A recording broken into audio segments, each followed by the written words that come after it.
তবে যারা পীর ধরেন নাই তাদেরও কিন্তু একজন পীর আছে, তারা জানেন না। কে জানেননি? শয়তান।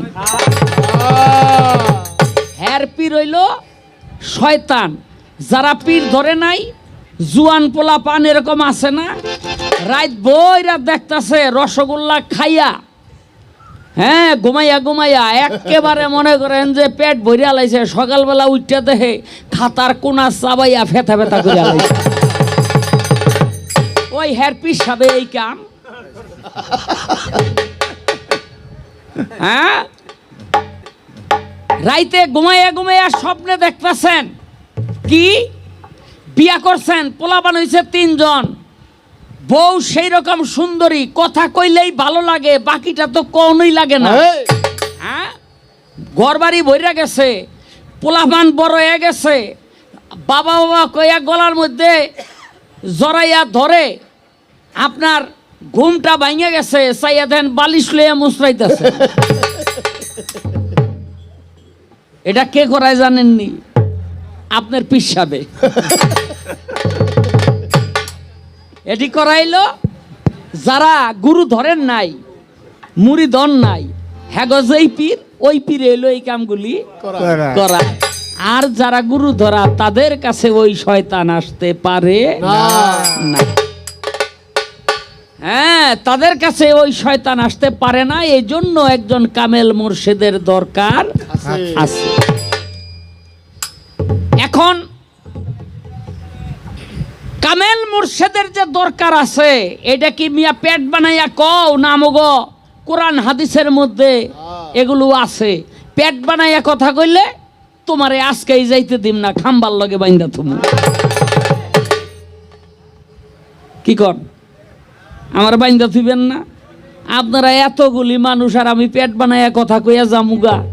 হ্যাঁ, কারণ সকালবেলা তো আপনারা আবার ঘুম থেকে উঠা এই প্রশ্নের সম্মুখীন হইবেন, কি মিয়া বয়াতি কি কইল? দেখেন,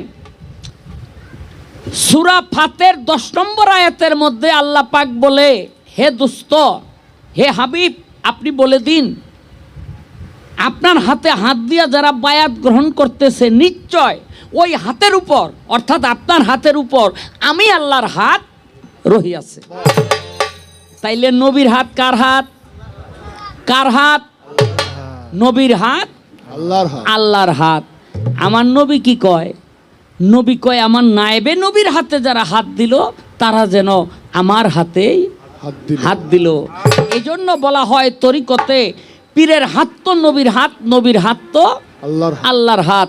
যে পীরের হাতে হাত দিল না সে নবীর হাত পাইল না, যে নবীর হাত পাইল না সে কখনো আল্লাহর হাতেও হাত দিতে পারলো না।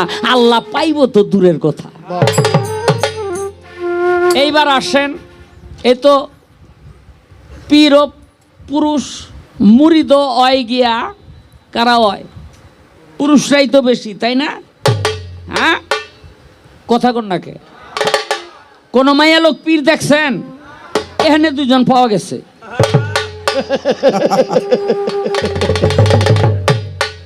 এই যে একজন হইলো আশা দেওয়ানের মা, আরেকজন কে আমি জানি না। খালা, মা খালা 2 জনই। হ্যাঁ, তো এখন আপনি আল্লাহ পাইবেন, আপনি রাসূল পাইবেন, আপনি পীর ধরবেন। এখন আপনার ঘরের যে পরিবার, তার কি আল্লাহ রাসূল পাইতে মনে চায় না? না চায়? পাইতে চায় না? চায় না? পাইতে চায়। তাইলে পীর হলো বেগানা পুরুষ। এই আস্তে, পীর হলো বেগানা পুরুষ। আপনার স্ত্রীর কাছে পীর হলো বেগানা নাকি? এখন এই বেগানা পুরুষের হাতে হাত দিয়া আপনার স্ত্রী বায়াত হইব, এইটা আপনি কিভাবে মান্না নিবেন? এটা কি মান্না নেওয়া যায়?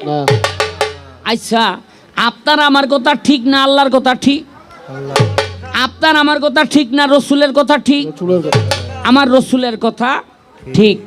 সূরা মুমতাহিনাতের 12 নম্বর আয়াত খুলে দেখবেন, রাতের অন্ধকারে আমার নবীর কাছে 497 জন বিধর্মীর স্ত্রী রাতের অন্ধকারে আসলো বায়াত হওয়ার জন্য। নবী ইস্তত বোধ করলো যে আরবের মহিলারা খুব সুন্দরী, আশার কি সুন্দর, এই কামের বেডি হিসাবে রাখবো না। যারা সৌদি আরব থাইকাইছেন তারা জানেন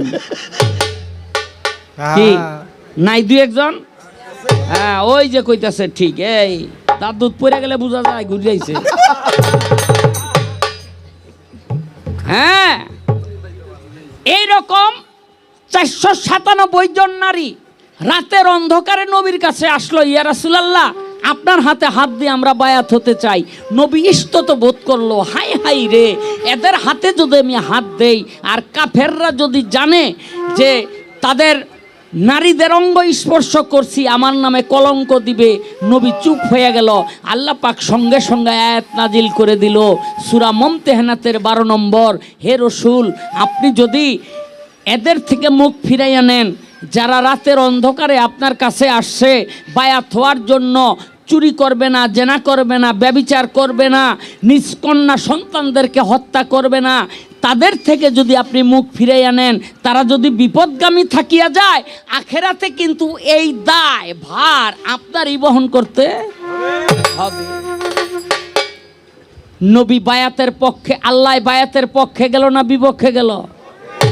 আল্লাহ বায়াতের পক্ষে গেল। কাদের বায়াতের পক্ষে? নারী না পুরুষের?